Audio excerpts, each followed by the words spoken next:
Hi guys, welcome back to Dear Diary by Milky. I am Milky. In today's video, I'm going to talk about 7 types of people that you all need to look out for. And in the second part of the video, I'll be basically discussing how to actually deal with them. Also, guys, as usual, I have written down my notes in my tablet. I'll be saying the basic points from there, and then I'll be discussing it with you guys. The first one is the manipulator. So we all must have heard this term in our life at least once. So basically, who is a manipulator? A manipulator is a person who will try to take advantage of you in order to get what he actually wants.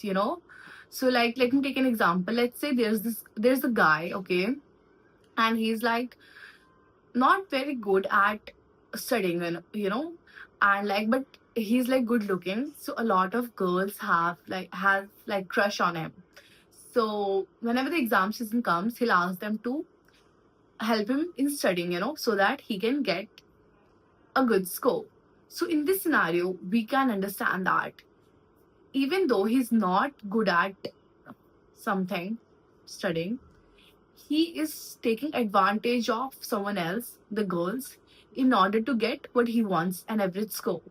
So, now let me define it again. A manipulator is someone who will take advantage of you in order to get what he wants, despite putting the actually required efforts. So, yeah.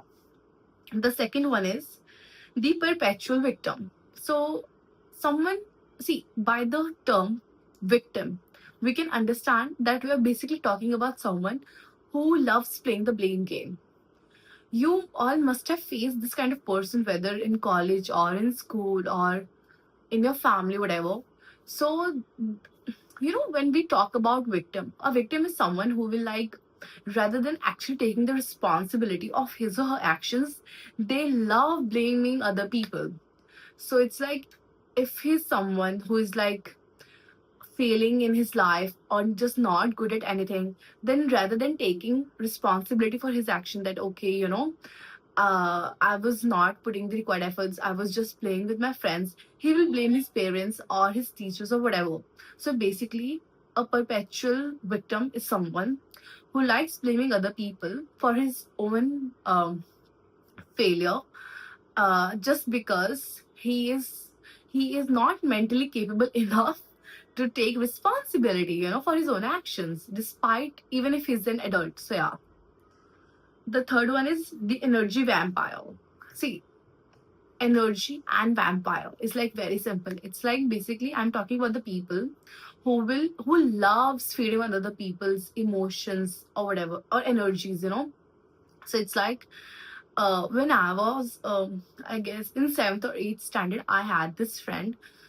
So she, she never used to call me just to just so that she could spend quality time with me. But whenever she had to trauma dump or just trash talk about her professors or her family, she only used to call me then.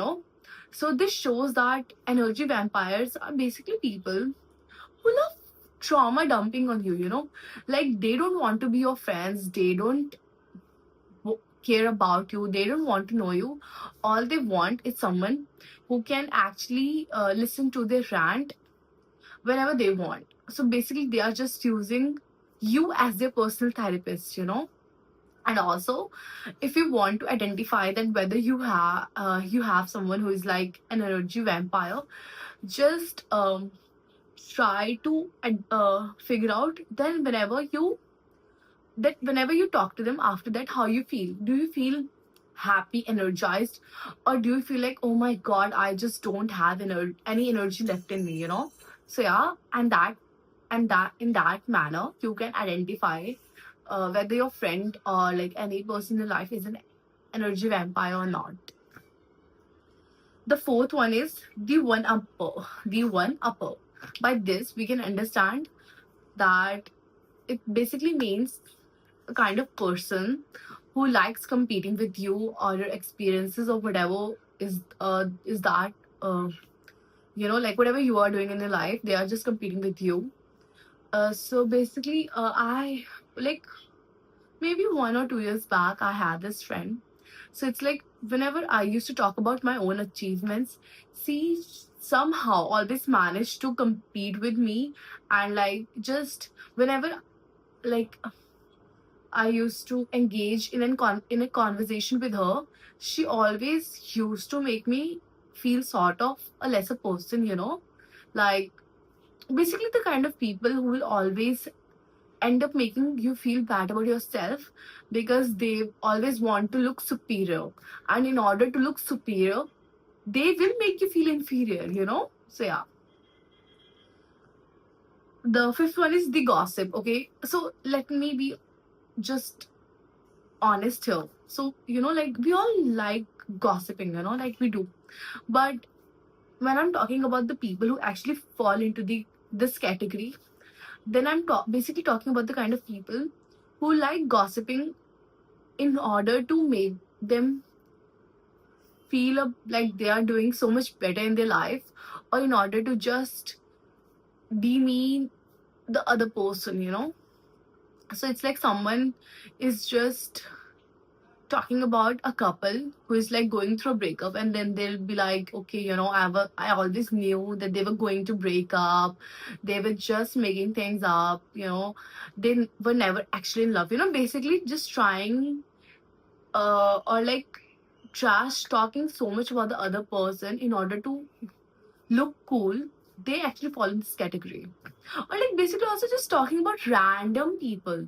Like once I was sitting with a group of girls, they were like just trash talking about anyone who was like passing, like, oh my god, look at the top that girl is wearing. Like, bro, why do you care about what someone else is wearing? Like, just why? Like, is there any need? No, right?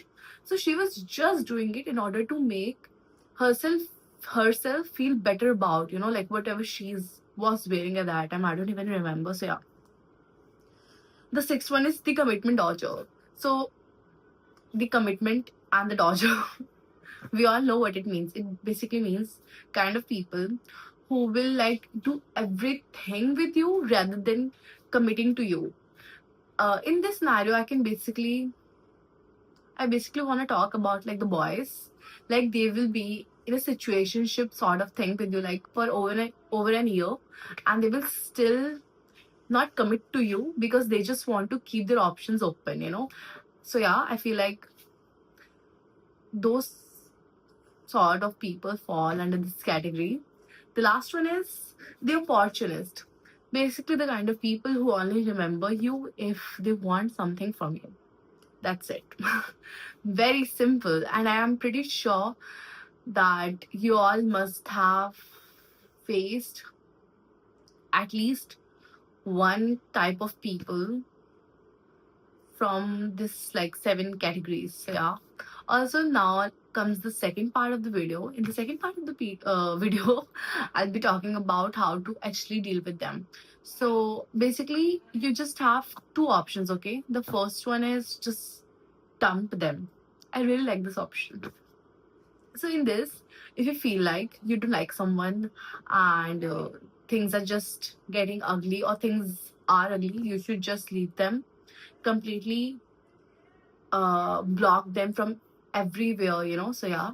And the second option is like setting boundaries. I feel like often in lives this you'll face people whom you actually don't like, but you can also not completely cut them off because you also sort of need them. It might be due to various reasons. So at that time, you the only thing that you could do is to like set boundaries. It's like if you know that the person or your friend is like secretly competing with you, you can just stop talking to them a lot, or you can just stop sharing your personal life information with them. If you feel like there's someone who just wants to talk to you so that like they can take advantage of you maybe you can start doing the same to them. Like maybe you can also start calling them only when you need something from them, so that you just don't feel like that you are always getting used. So yeah, basically just either set boundaries or like leave them. And that's it for today's video, I guess. I'll see you guys in the next video. I love you all. Bye.